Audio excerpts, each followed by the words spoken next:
Il y a quelques mois, je me suis assis devant mes livres. J'ai ouvert mon cahier. Et j'ai fixé la page blanche. Pas 5 minutes. Pas 10 minutes. 45 minutes. Sans écrire un seul mot. Sans comprendre une seule phrase. Sans ressentir quoi que ce soit. Juste vide. Et là j'ai compris quelque chose. Qui m'a fait peur. Ce n'était pas de la paresse. Ce n'était pas du manque de motivation. Mon cerveau avait complètement disjoncté. On appelle ça le burn-out étudiant. Et je vais te dire quelque chose d'important dès maintenant. Si tu regardes cette vidéo, il y a de grandes chances que tu sois en train de le vivre en ce moment même. Sans le savoir. Reste là.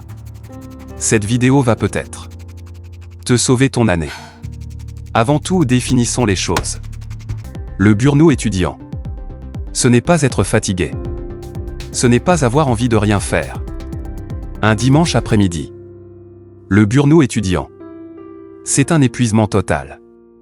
Physique. Mental. Émotionnel. Ton cerveau crie stop. Mais toi tu continues à forcer. Et un jour il s'éteint.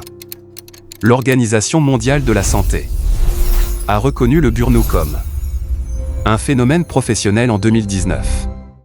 Mais ce que personne ne te dit, c'est qu'il touche les étudiants encore plus violemment.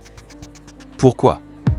Parce que l'étudiant subit la pression des examens, la pression familiale, la pression sociale, le manque de sommeil chronique, et l'impression que s'arrêter, c'est perdre du terrain.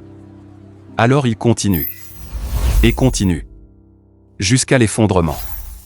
Une étude de l'Université de Montréal révèle que 45% des étudiants vivent un épisode de burn-out avant la fin de leurs études. 45%. Presque un étudiant sur deux. Et toi tu es peut-être dedans. Sans même le réaliser. Voilà les 5 signes que tu fais un burn-out en ce moment. Sois honnête avec toi-même. Signe 1, l'épuisement permanent. Tu dors 8 heures. Tu te réveilles épuisé. Tu n'as pas cours et tu es encore épuisé. Tu ne fais rien et tu te sens vide. Ce n'est pas normal. C'est ton cerveau qui te dit « J'ai besoin de plus que du sommeil. J'ai besoin d'une vraie récupération. » Signe 2, la déconnexion totale. Tu ouvres ton cours. Tu lis une ligne. Tu relis la même ligne. Tu la relis encore. Et tu ne comprends rien. Pas parce que c'est difficile. Parce que ton cerveau a coupé la connexion. Il refuse de traiter de nouvelles informations. C'est un mécanisme de protection. Ton cerveau te protège de toi-même. Signe 3, la culpabilité constante. Tu ne travailles pas, tu culpabilises. Tu travailles, tu culpabilises. De ne pas travailler assez. Tu te reposes, tu culpabilises. De te reposer. Tu ne sors plus jamais de ce cercle. Et cette culpabilité permanente, elle consomme plus d'énergie que 3 heures de révision. Signe 4, la perte de sens. Tu te souviens pourquoi tu étudies ? Au début tu avais un rêve. Une raison. Un feu. Maintenant, tu étudies parce que tu dois étudier. Parce que c'est comme ça. Parce que les autres le font. Quand le pourquoi il disparaît, le burn-out est déjà là. Signe 5, l'irritabilité inexpliquée. Tout énerve. Le bruit. Les gens. Les questions. Même les personnes que tu aimes. Tu t'isoles. Tu réponds sèchement. Tu te reconnais dans ces mots ? Ce n'est pas ton caractère. C'est ton cerveau en surcharge. Qui n'a plus d'énergie pour gérer les émotions. Maintenant laisse-moi te raconter ce que j'ai vécu. Sans filtre. Sans embellissement. Pendant des mois, j'ai tout donné. Pas faible. Cours le matin. Révision l'après-midi. Paresseux. Travail personnel le soir. Tu Peu n'es de pas sommeil. faible. Peu de pause. Tu n'es Et pas les résultats paresseux. étaient là. Donc je continuais. Plus fort. Plus longtemps. Plus dur. Jusqu'au matin où je me suis réveillé. Et je n'arrivais plus à me lever. Pas de douleur physique. Juste impossible. Comme si mon corps avait dit « Non. Aujourd'hui non. » J'ai raté ce jour de cours. Puis le lendemain. Puis toute une semaine. Et la chose la plus effrayante ? Je ne ressentais rien. Ni culpabilité. Ni peur. Juste un vide total. C'est là que j'ai compris. Que je n'étais pas fatigué. J'étais cassé.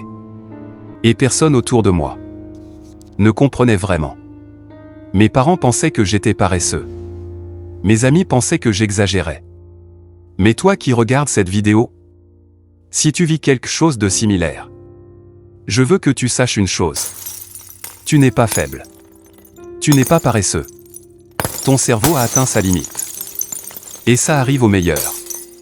Maintenant je vais te donner ce qui m'a sorti du burn-out. Pas en une nuit. Pas en une semaine. Mais étape par étape. Et ça marche. Étape 1. Accepter et arrêter de lutter. La première étape. Et c'est la plus difficile. C'est d'accepter. Accepter que tu es en burn-out. Accepter que forcer ne sert à rien. Accepter que s'arrêter n'est pas perdre. S'arrêter, c'est investir. Investir dans ta récupération. Pour revenir plus fort. Cette acceptation seule enlève 40% du poids que tu portes. Étape 2. La récupération active. Le burn-out ne se soigne pas avec du repos passif. Regarder Netflix 10 ne va pas te guérir. Tu as besoin de récupération active. Marche 30 minutes en plein air chaque jour. Pas de musique. Pas de podcast. Juste toi et l'air frais. Dors à heure fixe. Même le week-end. Ton cerveau a besoin de régularité. Mange correctement. Le cerveau épuisé mange du sucre. Résiste. Donne-lui des protéines. Ces 3 choses seules ont changé mon état en 7 jours. Étape 3. Retrouver le pourquoi. Quand tu es sorti du pire, tu dois reconstruire ton pourquoi. Prends une feuille. Écris une seule phrase.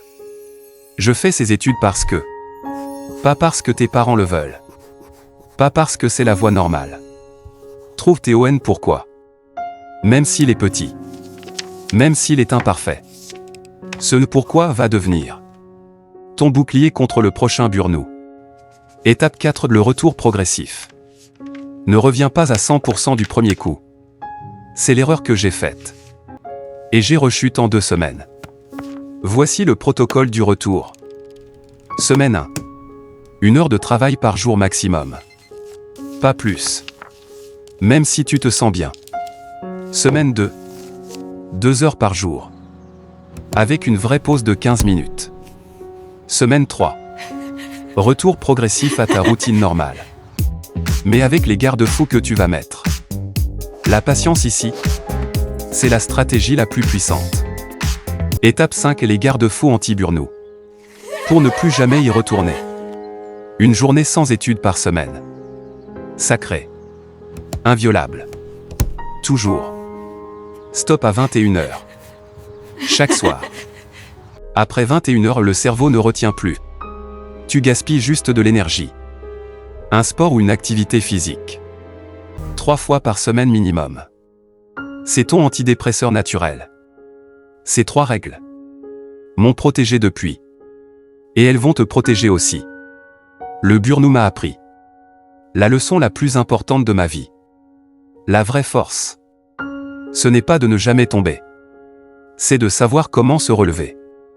Tu n'as pas à choisir entre réussir tes études et ta santé mentale. Tu peux avoir les deux. Mais dans le bon ordre. D'abord toi. Ensuite les études. Toujours dans cet ordre. Parce qu'un cerveau en bonne santé apprend 3 fois plus vite qu'un cerveau épuisé.